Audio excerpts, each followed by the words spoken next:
Southark Spotlight is brought to you by Maxwell Hardwood Flooring.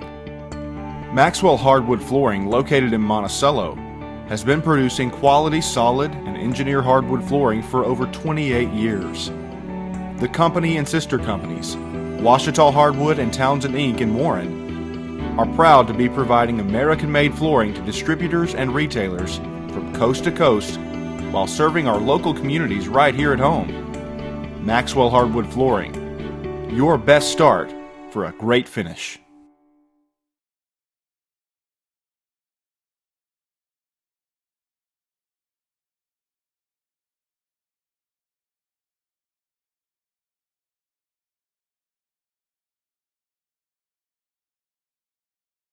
Well, we're very happy this morning to have Samantha Johnson as our special guest on the program. And Samantha, we appreciate you coming in real close to Christmas time here and getting a little colder outside, Yes. but we've had this scheduled for a little while, and I'm glad we were able to go ahead and proceed with it. Now, your title is Peer Recovery Specialist for Bradley County Medical Center. Yes, sir. Now, would you just kind of explain what that means and what you do? Yes, sir. Peer recovery specialist, that's just a fancy word for somebody in long-term recovery. So I'm in long-term recovery of substance use and alcoholism.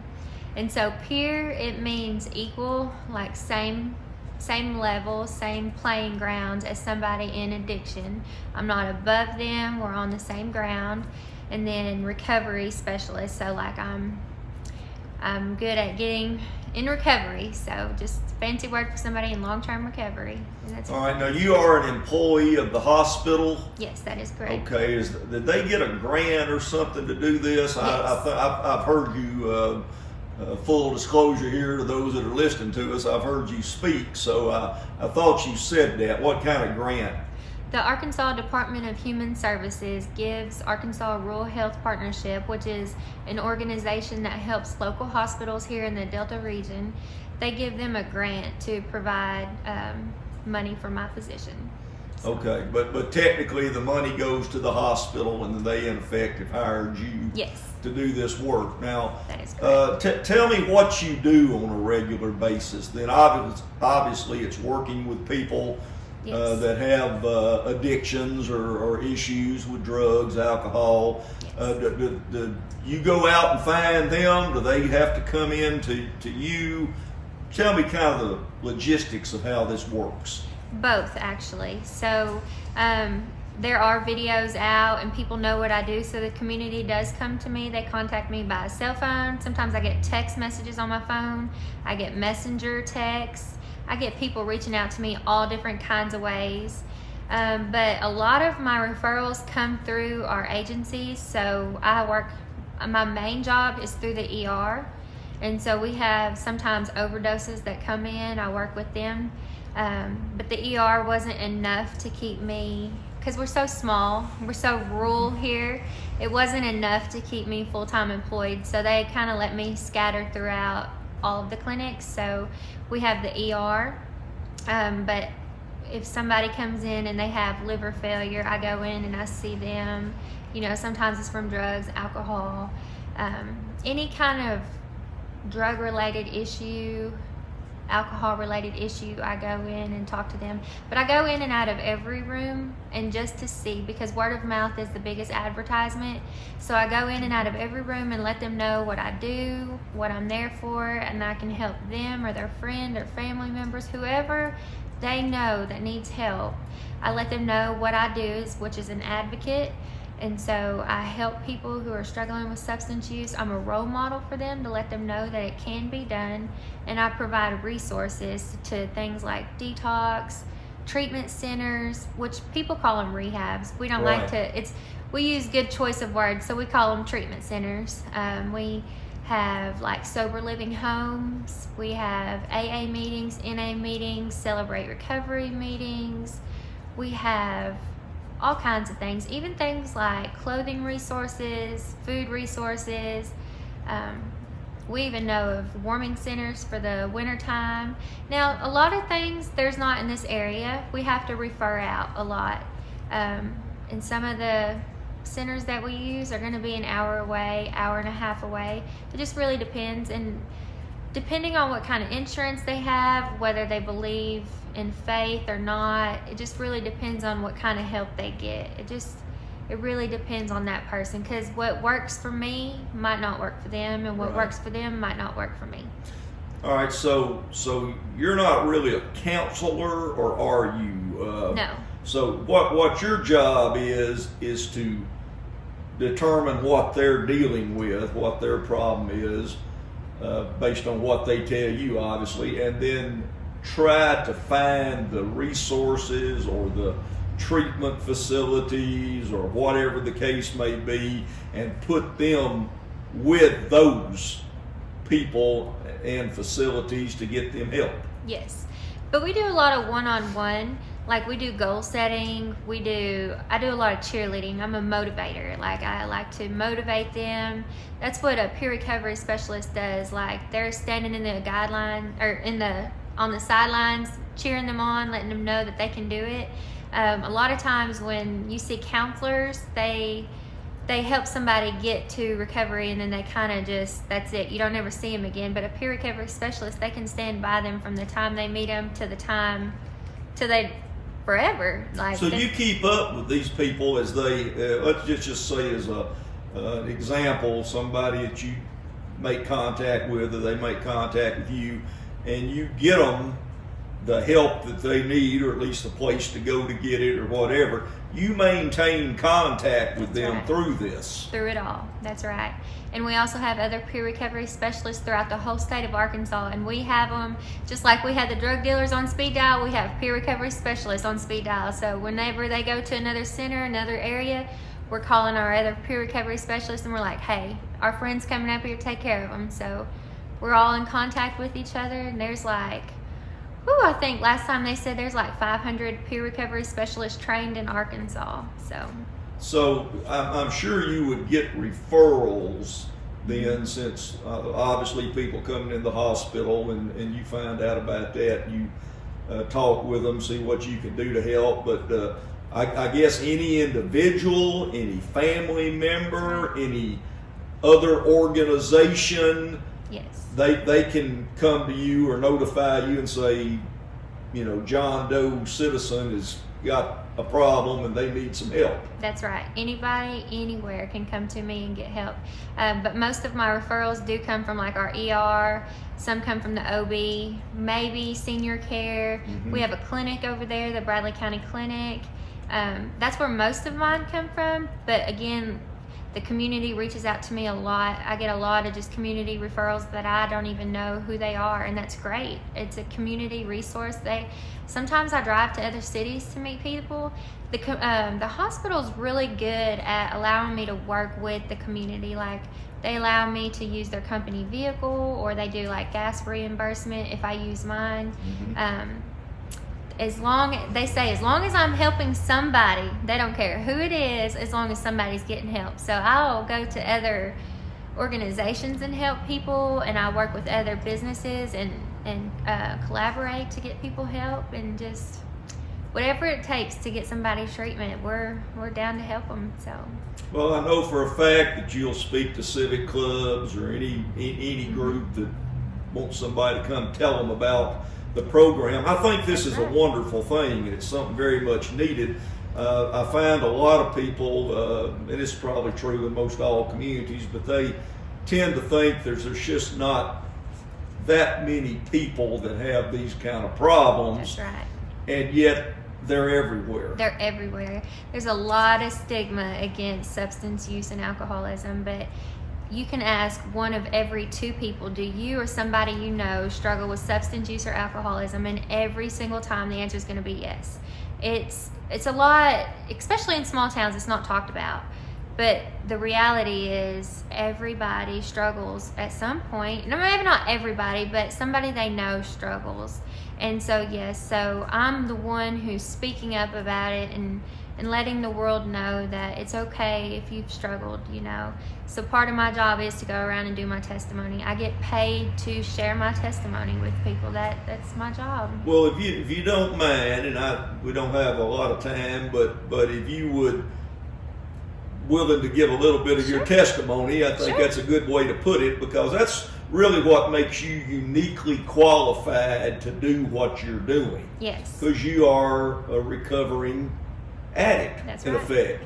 Would you just give the public a little information about that? Yes. So I was 12 years old when I was introduced to cigarettes and marijuana and alcohol. And then for my 13th birthday, I was introduced to ice by an older guy who was 18 years old.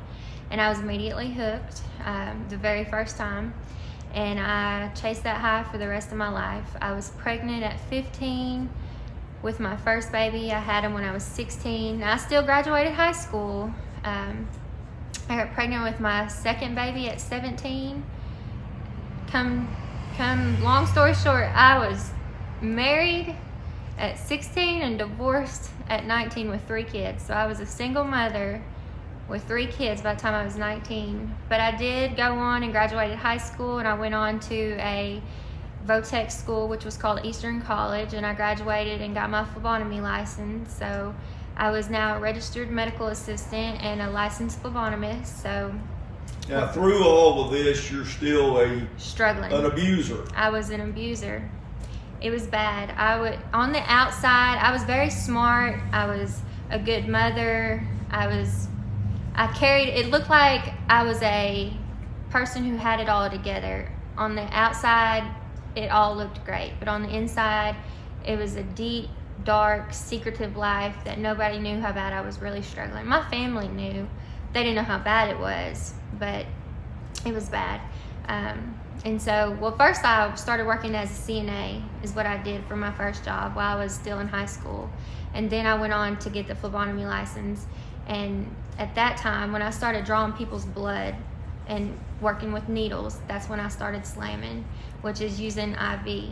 And so when I started doing that, that took my whole life away. I lost my sanity, and it made me go crazy. It took 2 years for that stuff to completely lose my entire life. Like, I lost my house, my career, my car, everything. I didn't lose my kids to like foster home or anything like that. It did get to the point to where I no longer wanted to be a mother. And when you no longer want to be a mother, that's when you know your world is going to come crashing down. And the tears are probably going to come, because every time I start talking about my kids, it never fails. And I try so hard not to cry, but here they come. But so when I didn't want to be a mom is when I knew I had to change. So I reached out to my family, and I told them how bad it was. And that's when I confessed that I was an IV drug user and that I was crazy and I'm not a good mother no more and I don't want to be a mother. And they were like, okay. My brother was like, let me take the kids for you. How long do you need? And I said, just 28 days, because that's what everybody wants to do. They want the quick, easy way out. And so I was like, just 28 days is all I need you to keep them for. Well, I ended up going to rehab and got kicked out for sleeping, because once you get in there, and you're not using drugs, all you want to do is sleep, eat, sleep, eat, sleep. I was sleeping for days straight, and they want you to go to these meetings, and they want you to do this and that. I didn't want to do any of that. I just wanted to sleep, and they kicked me out for sleeping. And it was kind of bad, but it was the best thing that happened to me, because I was, violent and disobedient in rehab, and I was out on the streets, and I wanted to kill myself. I was like, how am I going to tell my family that I got kicked out of rehab? They got my kids. I was literally thinking about killing myself, and I was trying to plot all these ways of how I'm going to do it, when I'm going to do it. And anyway, I got a call from a drug dealer and was like, come get high with me. And I was like, I don't have no money, I don't have a car, I don't have nothing. Anyway, he was like, just come over. And over there, I was getting high, and I was in the middle of a drug raid. DTF kicked in the front door. The best thing that ever happened to me. I was a scared little girl who, everybody in the drug raid was used to that kind of thing, but me, I'm like, it just terrified. And it was the best thing that ever happened to me, because I went to jail and spent over 3 months in jail on a felony charge. And, I'd had like 35 misdemeanors up to this point. Been in jail several times, but always got bailed out. Everybody had always bailed me out, so I never learned my lesson. But this time, it was not bailable. And so I had to sit in there, and I learned so many things. I learned how to love myself, take care of myself. I sobered up, but most importantly, I found God. And when I found God, that's when I surrendered my entire life to Him. And I went from this hardcore thug girl who wanted to lie and steal and connive people out of money and things like that, to wanting to be a lady, to being respectful, you know what I mean? I just completely turned my whole life around. And it wasn't fixed immediately, but it was a process. And here almost 7 years later, I've come a long ways, but you know, I still have a long ways to go. Incredible story. And there's so many things I want to ask you or get you to say, and we probably don't have time, but I would just say nobody's going to come to you with a problem that you haven't pretty well experienced already. So you know what they're talking about. That's right. And, been there. And you know how to try to get them some help, the right kind of help. While you were in jail, were you in the Department of Corrections, or were you in just a local? I was in the Washington County Jail. Up in Fayetteville? Yes, in Fayetteville. Yep. Did they have any kind of program in that jail to try to help you, or is this just guess I'd say divine intervention in your case? Yes. And you were willing to accept that intervention. Yes, I was willing to accept it. Now I was honest, because they ask you all these questions when you go in. They're like, have you used drugs? I was like, yes. They were like, when's the last time you used? I was like, right before you just locked me up. And they did put me on a detox program. Yeah. They checked on me 3 times a day, and it was good. Like, I was eating, sleeping. I slept for like 2 weeks, but I had all these ladies coming in doing chaplain work with me like 3 times a week, and that's really what helped me the most. And so that's very interesting and useful information. So if anybody needs to contact you, how do they get in touch with you? My cell phone number is 870-500-4642. Okay, I'm going to repeat that again. I got your brochure here in my hand. So 870-500-4642. That's right. Or I guess they can see you at the hospital. That's right. I have an office over there. Right when you walk in the front door, you go down that first hallway. It's the second door on the left. It says Peer Recovery outside. Okay. Well, this is just, I heard you speak, and this was a fascinating thing to me, and also something that we need so desperately in all of our communities, Warren notwithstanding, because we've got people that's got these problems, and just being in jail or being in prison don't really solve these things. Mm-hmm. And of course, so many people are not in jail or prison anyway, but are out here dealing with this kind of addiction, and they need to get assistance, and you can help them with that. Yes, absolutely. I would love to. Well, anything else you want to add? I may be forgetting something I need to ask you, but I so much appreciate you. It's very courageous to sit down and tell the whole world about what you've been through. Yes. And you're not blaming anybody else. This is what you did, but you've overcome it. You're dealing with it, and you're trying to help other people. Yes. It's definitely not the path that I would have wanted to choose, but here it is what it is, and I've messed up so much, and so I'm taking the worst part of my life and taking it, and it's now my biggest asset, and now I get to help other people, and it's I wouldn't change it for the world. Well, we're very fortunate to have you here doing this work, and certainly encourage anyone out there that themselves have a need, or if you have a family member or an acquaintance or somebody, to let you know about it, and to see what you can do to help. I know you can't solve all the problems, but if you can help anybody, it's worthwhile. That's right. And it's worthwhile for our community. That's right. For people to get the help that they need, and we're all better off when that happens. Yes. I could give you a quick number count. We've had over 400 contacts since I've been doing this in 18 months, and we've had over 90 of them go to treatment. Terrific. That is awesome, isn't it? That is terrific. 18 months. I'm glad you added that. That was important. Yes. Well, Samantha, thank you so much. It is wonderful to talk to you. I just enjoy visiting with you, and your story is is important. Yes, sir. And the work that you're doing is important, and I'm going to urge everybody out there listening to this to try to take advantage of the services that you and Bradley County Medical Center provide, because this is very important. This is people's lives. Yes, sir. All right. Well, thank you so much. Glad to have you with us today. Thank you.